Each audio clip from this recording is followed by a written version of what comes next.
ஒரு காட்டுக்குள்ளே நிறைய தங்கம் இருக்குன்னு சொல்லி அங்கேருந்த சோல்ஜர்ஸ் எல்லாம் அந்த காட்டுக்குள்ளே கூட்டிகிட்டு போகிறாங்க. ஆனால் அவங்க ரொம்ப நேரம் தேடியும் அந்த காட்டுக்குள்ளே தங்கமே கிடைக்கலது. அங்கேருந்து திரும்பி போகும்போது தான் அங்கேருந்த ஒருத்தனுக்கு மட்டும் ஒரு கட்டி தங்கம் கிடைக்கிது. அதை பார்த்த எல்லாரும் இங்கே தான் தங்கம் இருக்குன்னு தேட ஆரம்பிக்கிறாங்க. அப்போ தான் அங்கேருந்த ஒரு குளத்துக்குள்ளே ஒரு மர்மமான உருவம் அவங்கள எட்டி பார்க்குது. அப்படியே அது மேலே எந்திரிக்குது. அது பார்க்கறக்கு தங்கத்தாலான ஒரு பொண்ணு மாதிரி இருக்குது. அவளை பார்த்துக்கிட்டு இருக்கும் போதே அது பாடவும் ஆரம்பிக்குது. உடனே அவங்களுக்குள்ள சண்டை வந்து அடிச்சுக்கிட்டு அந்த இடத்துலயே செத்து போகிறாங்க. ஆனால் அந்த தங்கக்கட்டி கண்டுபிடிச்சவன் மட்டும் எதுவுமே ஆகாமல் அவனும் அவளையே பார்த்துக்கிட்டு இருக்கான். அவனுக்கு எதுவுமே ஆக மாட்டேங்குது. அதனால் அவன் மறுபடியும் அவன் முன்னாடி பாட ஆரம்பிக்கிறான்.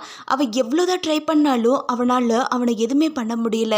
ஏன்னா அவனுக்கு காது கேட்கறதில்ல. அதனால் அவள் பாடுற சத்தம் கேட்கவே மாட்டேங்குது. அவளும் அப்படியே அந்த தண்ணிக்குள்ளே போகிறா.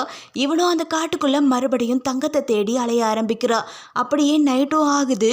அப்போ தான் அவன் அந்த இடத்துல படுத்துக்கிட்டு இருக்கும்போது தூரத்துல இருந்து அவளும் அவனையே பார்த்துக்கிட்டு இருக்கா. கொஞ்சம் கொஞ்சமாக அவளோட பக்கத்தில் வர ஆரம்பிக்கிறா.